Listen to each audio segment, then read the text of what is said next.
श्री विष्णु पुराण प्रथम अंश पंचम अध्याय अविद्या आदि विविध सर्गों का वर्णन। श्री मैत्रेय जी बोले, हे द्विजराज, सर्ग के आदि में भगवान ब्रह्मा जी ने पृथ्वी, आकाश और जल आदि में रहने वाले देव, ऋषि, पितृगण, दानव, मनुष्य, तीर्यक और वृक्ष आदि को जिस प्रकार रचा तथा जैसे गुण, स्वभावों, रूप वाले जगत की रचना की, वह सब आप मुझसे कहिए। श्री पराशर जी बोले, हे मैत्रेय, भगवान विभु ने जिस प्रकार इस सर्ग की रचना की वह मैं तुमसे कहता हूँ, सावधान होकर सुनो। सर्ग के आदि में ब्रह्मा जी के पूर्ववत सृष्टि का चिंतन करने पर पहले अबुद्धि पूर्वक तमोगुणी सृष्टि का आविर्भाव हुआ। उस महात्मा से प्रथम तम, मोह, महामोह, तामिस्त्र और अंधतामिस्त्र नामक पंच प्रवाह अविद्या उत्पन्न हुई। उसके ध्यान करने पर ज्ञान शून्य, बाहर भीतर से तमोमय और जड़ नग आदि रूप 5 प्रकार का सर्ग हुआ। वराह जी द्वारा सर्वप्रथम स्थापित होने के कारण नग आदि को मुख्य कहा गया है, इसलिए यह सर्ग भी मुख्य सर्ग कहलाता है। उस सृष्टि को पुरुषार्थ की असाधिका देखकर उन्होंने फिर अन्य सर्ग के लिए ध्यान किया तो तिर्यक स्रोत सृष्टि उत्पन्न हुई। यह सर्ग वायु के समान तिरछा चलने वाला है, इसलिए तिर्यक स्रोत कहलाता है। ये पशु पक्षी आदि नाम से प्रसिद्ध हैं और प्राय तमों में विवेक रहित अनुचित मार्ग का अवलंबन करने वाले और विपरीत ज्ञान को ही यथार्थ ज्ञान मानने वाले होते हैं। ये सब अहंकारी, अभिमानी, 28 वधों से युक्त, आंतरिक सुख आदि को ही पूर्णतः समझने वाले और परस्पर एक दूसरे की प्रवृत्ति को न जानने वाले होते हैं। उस सर्ग को भी पुरुषार्थ का असाधक समझ पुनः चिंतन करने पर एक और सर्ग हुआ। वह उदर्भ स्त्रोत नामक तीसरा सात्विक सर्ग ऊपर के लोकों में रहने लगा। वे उदर्भ स्त्रोत सृष्टि में उत्पन्न हुए प्राणी विषय सुख के प्रेमी, बाह्य और आंतरिक दृष्टि संपन्न तथा बाह्य और आंतरिक ज्ञान युक्त थे। यह तीसरा देव सर्ग कहलाता है। इस सर्ग के प्रादुर्भूत होने से संतुष्ट चित्त ब्रह्मा जी को अति प्रसन्नता हुई। फिर इन मुख्य सर्ग आदि तीनों प्रकारों की सृष्टियों में उत्पन्न हुए प्राणियों को पुरुषार्थ का असाधक जान उन्होंने एक और उत्तम साधक सर्ग के लिए चिंतन किया। उन सत्य संकल्प ब्रह्मा जी के इस प्रकार चिंतन करने पर अव्यक्त से पुरुषार्थ का साधक अर्वाक्त स्रोत नामक सर्ग प्रकट हुआ। इस सर्ग के प्राणी नीचे पृथ्वी पर रहते हैं, इसलिए वे अर्वाक स्रोत कहलाते हैं। उसमें सत्व, रज और तम तीनों ही की अधिकता होती है, इसलिए वे दुख बहुल, अत्यंत क्रियाशील एवं बाह्य आभ्यंतर ज्ञान से युक्त और साधक हैं। इस सर्ग के प्राणी मनुष्य हैं। हे मुनिश्रेष्ठ, इस प्रकार अब तक तुमने 6 सर्ग कहे। उनमें महतत्व को ब्रह्मा का पहला सर्ग जानना चाहिए। दूसरा सर्ग तन्मात्राओं का है, जिसे भूत सर्ग भी कहते हैं, और तीसरा वैकारिक सर्ग है जो इंद्रियक कहलाता है। इस प्रकार बुद्धि पूर्वक उत्पन्न हुआ यह प्राकृतिक सर्ग हुआ। चौथा मुख्य सर्ग है। पर्वत, वृक्ष आदि स्थावर ही मुख्य सर्ग के अंतर्गत हैं। पांचवा जो तिर्यक स्रोत बतलाया उसे तिर्यक योनि भी कहते हैं। फिर छठा सर्ग उधर्व स्रोताओं का है जो देव सर्ग कहलाता है। उसके पश्चात सातवां सर्ग अर्वाक स्रोताओं का है, वह मनुष्य सर्ग है। आठवां अनुग्रह सर्ग है, वह सात्विक और तामसिक है। ये 5 व्याकृत सर्ग हैं और पहले 3 प्राकृतिक सर्ग कहलाते हैं। नवा कुमार सर्ग है जो प्रकृति और वैकृत भी है। इस प्रकार सृष्टि रचना में प्रवृत्त हुए जगदीश्वर प्रजापति के प्राकृतिक और वैकृत नामक ये जगत के मूलभूत 9 सर्ग तुम्हें सुनाए। अब और क्या सुनना चाहते हो? श्री मैत्रेय जी बोले, हे मुने, आपने इन देवादिकों के सर्गों का संक्षेप में वर्णन किया। अब हे मुनिश्रेष्ठ, मैं इन्हें आपके मुखारविंद से विस्तार पूर्वक सुनना चाहता हूँ। श्री पराशर जी बोले, हे मैत्रेय, संपूर्ण प्रजा अपने पूर्व शुभ अशुभ कर्मों से युक्त है, अतः प्रलय काल में सबका लय होने पर भी वह उनके संस्कारों से मुक्त नहीं होती। हे ब्राह्मण, ब्रह्मा जी के सृष्टि कर्म में प्रवृत्त होने पर देवताओं से लेकर स्थावर पर्यंत 4 प्रकार की सृष्टि हुई, वह केवल मनोमयी थी। फिर देवता, असुर, पितृगण और मनुष्य, इन चारों की तथा जल की सृष्टि करने की इच्छा से उन्होंने अपने शरीर का उपयोग किया। सृष्टि रचना की कामना से प्रजापति के युक्तिचित होने पर तमोगुण की वृद्धि हुई, अतः सबसे पहले उन्हीं जंघा से असुर उत्पन्न हुए। तब हे मित्र, उन्होंने उस तमोमय शरीर को छोड़ दिया। वह छोड़ा हुआ तमोमय शरीर ही रात्रि हुआ।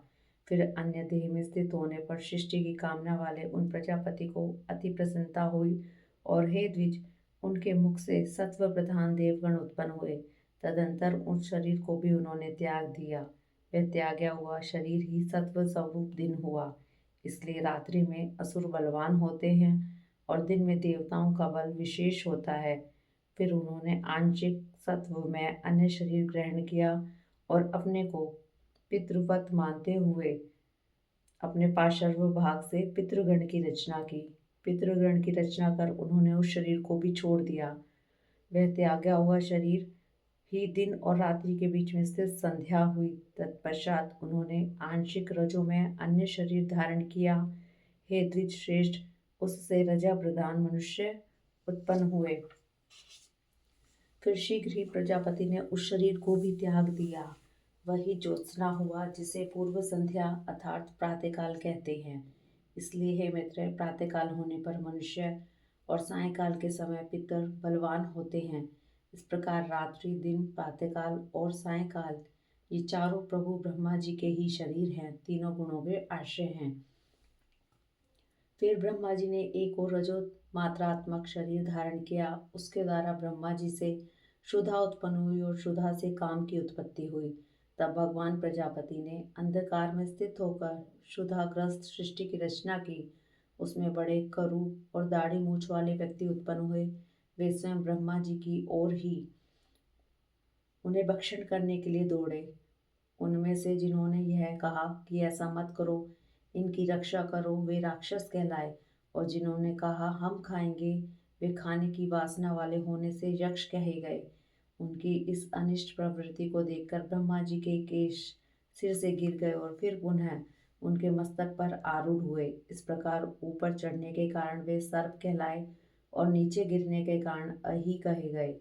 तदंतर जगत रचिता ब्रह्मा जी ने क्रोधित होकर क्रोधयुक्त प्राणियों की रचना की। वे कपीश, कालापन लिए हुए, पीले वर्ण के, अति उग्र स्वभाव वाले तथा मांसाहारी हुए। फिर गान करते समय उनके शरीर से तुरंत ही गंधर्व उत्पन्न हुए। हे द्विज, वे वाणी का उच्चारण करते अर्थात बोलते हुए उत्पन्न हुए थे, इसलिए गंधर्व कहलाए। इन सब की रचना करके भगवान ब्रह्मा जी ने पक्षियों को उनके पूर्व कर्मों से प्रेरित होकर स्वच्छंदता पूर्वक अपनी आयु से रचा। तदंतर अपने वक्ष स्थल से भेड़, मुख से बकरी, उदर और पार्श्व भाग से गौ, पैरों से घोड़े, हाथी, गधे, बनगाय, मृग, ऊंट, खच्चर और नयूक आदि पशुओं की रचना की। उनके रोमों से फल, मूल रूप औषधियां उत्पन्न हुई। हे द्विजोत्तम, कल्प के आरंभ में ही ब्रह्मा जी ने पशु और औषधि आदि की रचना करके फिर त्रेता युग के आरंभ में उन्हें यज्ञ आदि कर्मों में सम्मिलित किया। गौ, बकरी, पुरुष, भेड़, घोड़े, खच्चर और गधे ये सब गांवों में रहने वाले पशु हैं। जंगली पशु ये हैं श्वापद, दो खुर वाले हाथी, बंदर और पांचवें पक्षी, छठे जल के जीव तथा सातवें सरीसृप आदि। फिर अपने प्रथम पूर्व मुख से ब्रह्मा जी ने गायत्री, ऋक्, वृत्रसोम, रथंतर, अग्निष्टोम यज्ञों को निर्मित किया। दक्षिण मुख से यजु, त्रिष्टुप छंद, पंचदश स्तोम, वृत्साम तथा उक्त की रचना की। पश्चिम मुख से साम, जगती छंद, सप्तदश स्तोम, वैरूप और अतिरात्र को उत्पन्न किया तथा उत्तर मुख से उन्होंने एक विंशति स्तोम, अर्थवेद, आप्तोजार्मण, अनुष्टुप छंद और वैराज की सृष्टि की। इस प्रकार उनके शरीर से समस्त ऊंच नीच प्राणी उत्पन्न हुए।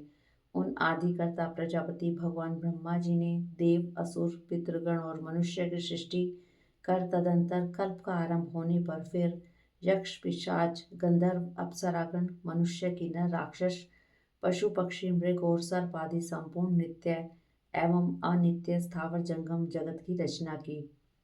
उनमें से जिनके जैसे जैसे कर्म पूर्व कल्पों में थे, पुनः पुनः सृष्टि होने पर उनकी उन्हीं में फिर प्रवृत्ति हो जाती है। उस समय हिंसा अहिंसा, मृदुलता कठोरता, धर्म अधर्म, सत्य मिथ्या, ये सब अपनी पूर्व भावना के अनुसार उन्हें प्राप्त हो जाते हैं। इसी से ये उन्हें अच्छे लगने लगते हैं। इस प्रकार प्रभु विधाता ने ही स्वयं इंद्रियों के विषयभूत और शरीर आदि में विभिन्नता और व्यवहार को उत्पन्न किया। उन्होंने कल्प के आरंभ में देवता आदि प्राणियों के वेद अनुसार नाम और रूप तथा कार्य विभाग को निश्चित किया है। ऋषियों तथा अन्य प्राणियों के भी वेदा अनुकूल नाम और यथा योग्य कर्मों को उन्होंने निर्दिष्ट किया। जिस प्रकार भिन्न भिन्न ऋतुओं के पुनः पुनः आने पर उनके चिन्ह और नाम रूप आदि पूर्ववत रहते हैं, उसी प्रकार युग आदि में भी उनके पूर्व भाव ही देखे जाते हैं। सी शिक्षा शक्ति सृष्टि रचना की इच्छा रूप शक्ति से युक्त वे ब्रह्मा जी सृज्य शक्ति की प्रेरणा से कल्पों के आरंभ में बारंबार इसी प्रकार सृष्टि की रचना किया करते हैं। इति श्री विष्णु पुराणे प्रथम अंशे पंचम अध्याय समाप्तम।